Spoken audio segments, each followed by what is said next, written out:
The war in the Middle East could come to an end soon. Live to Jacqueline Robson in Tel Aviv. Jackie, what's the latest?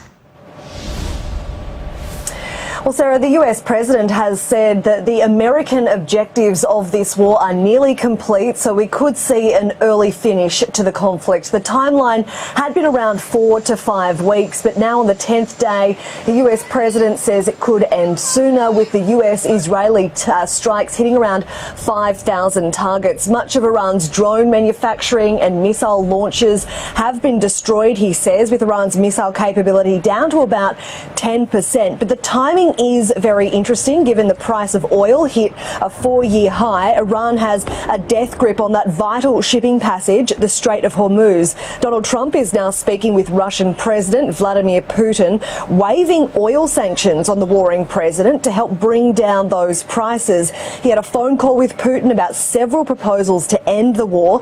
Quite incredible, really, when Putin backed in Iran's new supreme leader, which Donald Trump considers a worst-case scenario. This is what the US president had to say. A little excursion because we felt we had to do that to get rid of some evil. And I think you'll see it's going to be a short-term excursion. It's going to be ended soon. And if it starts up again, they'll be hit even harder. But there is no sign of it slowing down here in the region. There has been bombing in Tehran and Lebanon. NATO has shot down a second Iranian ballistic missile headed to Turkey, and here in central Israel there has been another cluster bomb causing 2 deaths. Now, the French president has visited Cyprus to bolster Europe's defensive security. Emmanuel Macron says they are still positioning for a protracted war, Sarah, that is despite Donald Trump's comments. Jackie, thank you. Jacqueline Robson live in Tel Aviv. Australian forces will begin a new defensive role in the Middle East this week, helping besieged Gulf countries detect Iranian missiles and drones before they strike. Prime Minister Anthony Albanese has announced Australia will send one of its world-leading reconnaissance aircraft to the region, answering a call from the United Arab Emirates. Here's National Security Editor Tim Lester. Australia takes a military step into the conflict consuming Iran and its neighbours. The Prime Minister says it's purely defensive and answers the call of a regional ally, the UAE. Australia will deploy an E-7A Wedgetail to the Gulf to help protect and defend Australians and other civilians. The Wedgetail has envied radar and intelligence gathering capabilities from the RAAF's Williamtown fleet of 6 Wedgetails.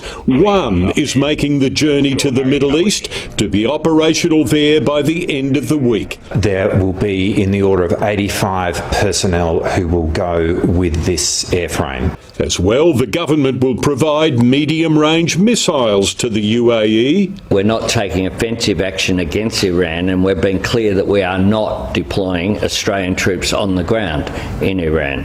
This is Australia now being actively involved in Donald Trump and Benjamin Netanyahu's illegal war. What we see today is allies working together to push back against this despotic regime. This is something that we strongly support.